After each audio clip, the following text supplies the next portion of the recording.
Are you struggling to feel strong and stable during your kettlebell lifts, like the swing, the clean, the press, the squat? Well, your breathing could be the culprit. A lot of kettlebell lifters forget or leave out the breathing component of the training, and that's what I'm gonna cover today, how to do it correctly, how to do it well, so you can start to get optimal results from your kettlebell training and do it safely. All right, let's jump right into it. So the kettlebell breathing is huge. Okay, do you inhale, exhale? Do you exhale? You inhale, when, where, with what exercise? Today I'm gonna start with the swing for an example. And then I'll go into the other exercises and show you how to breathe properly for those exercises. Okay, so the breathing, how should the breathing be?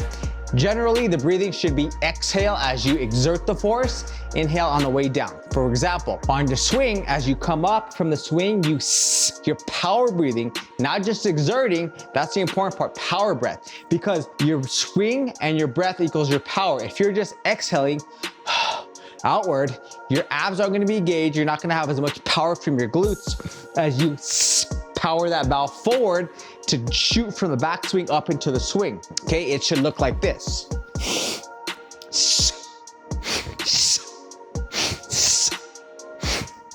That hissed is me breathing out as I also contract my core and power my hips forward so the valve can swing from behind me to up in the air. Okay, that's important, power breathing.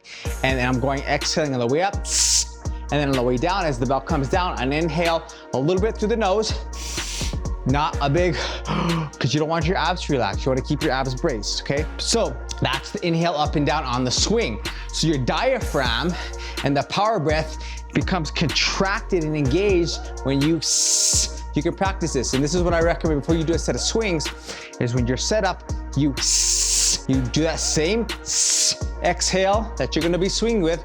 When you're setting up, that's gonna engage your core. And as you do your swing, you're also keep doing that same power breath to keep your diaphragm locked in, your core engaged, your abs tight to support that lower back, okay? So diaphragm and power breath, that goes hand in hand. As you exhale, and then as you breathe in the air, as the bell comes down, like I said, breathe your air in through the nose, not too much, because you want your abs to stay braced and your diaphragm, everything to stay contracted.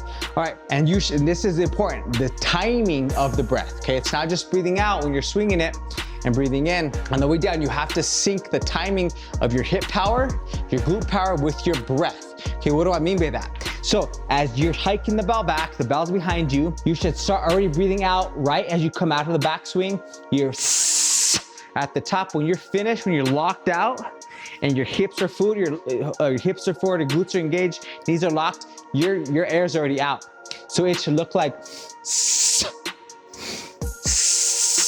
that power, that explosive power of the hip is the at the top of the swing, okay? Again, like this.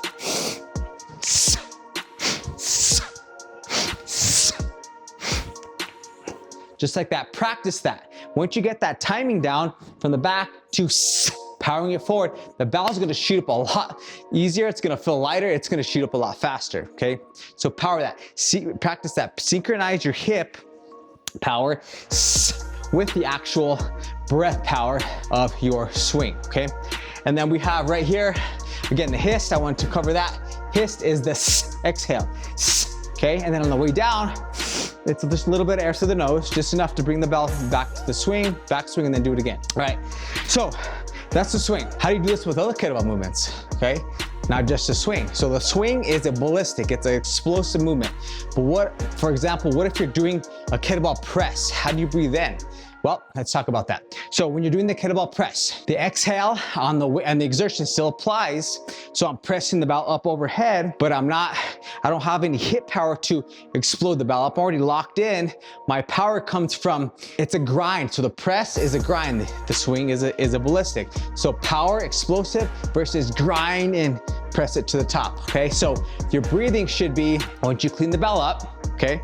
So once that bell comes up, you lock, air should be in, breathe a little bit of air in, squeeze, and as you exhale, this is what you power or hiss on the way up. Just like that, okay? And as you should be done with your breathing, when you lock out at the top, elbow up, straight arm, the top of the press. And then on the way down, that's when you inhale, you go down, Okay, think of it like reloading. Down, reload, press it back up, okay? Again, power, hiss. You're not just, because again, notice that I relaxed, my ab relaxed, everything relaxed. You want strong braced abs and core when you're pressing the bell up. Just like with the swing, you want power, okay? So when you're doing that, you wanna make sure you have that power synchronized with the press part. As you, once you come out of the press part, from you're pressing it up, you're starting to hiss, just like you're coming out of the backswing, you start to breathe out, same thing, power it all the way up. That's gonna keep things tight, keep your abs braced, and it's gonna help you press the bell overhead. Don't hold your breath. That's one thing I wanted to cover. Don't hold your breath. It's gonna cause a lot of internal pressure, especially in your head. You might get dizzy. You might get a headache. So that's why you power breathe it up, okay? And then inhale on the way down. So, but when you get to your press, first you have to do the clean, right? So first, the clean, you clean the bell up. How's the breathing then, okay? So it's similar to the swing. So you're going to inhale on the way back, and then as it comes up, you, that same power comes around, just like you do the swing. You're doing the clean, that same power, and hiss, outward exhale from the swing, the clean, as it comes up. So just like this. Lock it in, and press it up, okay?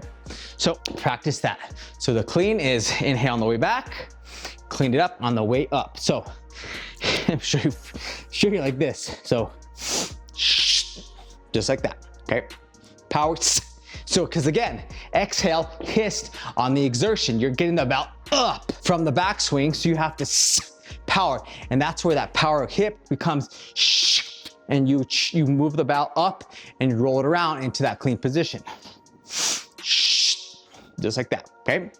All right, so that's a clean, that's a press. There's the two primary ballistic, or not ballistic, grinding exercises. You know the swing, okay? I wanna cover one more today, which is the goblet squat, okay? Foundational exercise.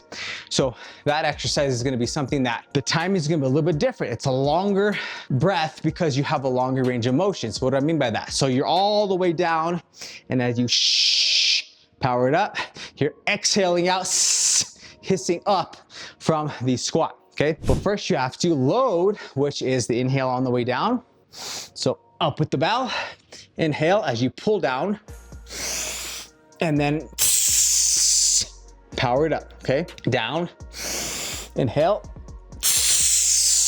power it up, okay? That hiss should be coming from the bottom of the squat as you power up to the top of the squat, and you repeat, inhale, exhale. Again, hiss, did you see a theme here? Hiss, exhale, it's not, it's because you want your abs braced and engaged when you're doing the swing, the clean, the press, the squat, anything. You want to exhale with a hissed breath, okay? So those are the top breathing exercises. This is how to breathe, hiss, think hissed, hissed, breathe out, exhale on your exertion of the swing, the clean, the press, the squat, whatever it is, exhale on the way out, okay? And then inhale just to reload it in the backswing or reload on the press. Inhale just a little bit through the nose. Just make sure to keep your abs embraced and don't inhale as a, because again, you want your abs engaged, not relaxed, okay? So that's the breathing. That's the breathing of the kettlebell. That's how you properly breathe. It's a hiss power, it's power breath. It's not just exhale, it's hiss power, power breathing. That's gonna equate to better, stronger presses, better, safer presses, swings, cleans, squats, every kettlebell exercise once you get this breathing down. If you want a full body workout, you can practice the breath while you're doing this. The swing, the clean, the press, the squat, the row even, KB10. I made a 10-minute full body kettlebell workout that you can grab and do. You can practice the breathing while you're doing your workout and apply the power breathing that I just taught you, and you can just get better and better and better at it. So KB10 in the comments if you want that. I'll shoot that over to you. You can have a workout in your pocket, 10 minutes you can practice, get stronger, get fitter, 10 minutes, 1 bell, and that's what I'm gonna send to you. And I want you to have so you can get training and practicing with your kettlebell breath. All right, so again, KB10 if you want that. Like, subscribe if you like this. Share this with someone that you know is doing kettlebell training, but maybe is not breathing right and needs to see this video right now. Share that with them now. Until then, have an awesome day. I'll see you in the next video. Keep training strong, keep getting after it. One day at a time, stay consistent, and you're gonna get there. Train strong.